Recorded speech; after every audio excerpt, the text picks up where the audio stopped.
नमस्कार मंडळी. तर डिसेंबर महिन्याचं राशीफल घेऊन आलेली आहे. तर मेष राशीसाठी डिसेंबर महिना कसा जाणार आहे? तर या महिन्यामध्ये शुक्र जो आहे तो अनुकूल आहे, त्यामुळे मनोबल आणि जो उत्साह आहे तो टिकून राहणार आहे. सोबतच कुटुंबामध्ये जर काही वाद असेल, काही समस्या असेल, काही मतभेद असतील तर ते तुम्ही शांततेने समजून उमजून तुम्ही सॉल्व्ह कराल किंवा ते सोडवाल.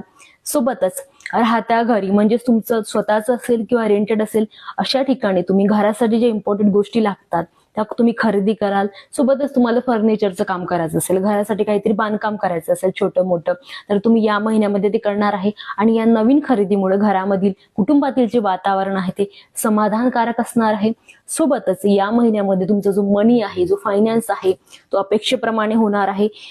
फक्त एकच अलर्ट आहे, एकच काळजी घ्यावी लागेल की तुमचं जे काही लिगल डॉक्युमेंटेशन असेल त्यामध्ये थोडी तुम्हाला काळजी घ्यावी लागेल, कारण त्यामध्ये थोडी फसवणूक दिसत आहे. सोबतच या महिन्यामध्ये तुमची जी हेल्थ आहे, तुमचं जे आरोग्य आहे ते थोडं अपडाऊन होणार आहे. म्हणून सगळ्यात महत्वाचं म्हणजे या महिन्यामध्ये तुम्ही तब्येतीची, तुमच्या आरोग्याची काळजी जरूर घ्यावी. सोबतच या महिन्यामध्ये तुमचे जे कामं अडकले होते किंवा त्यामध्ये अडचणी आल्या होत्या, अडचणीतून मार्ग काढून तुम्ही या महिन्यामध्ये तुमची जी महत्वाची कामे आहेत ते तुम्ही पूर्ण करणार आहात.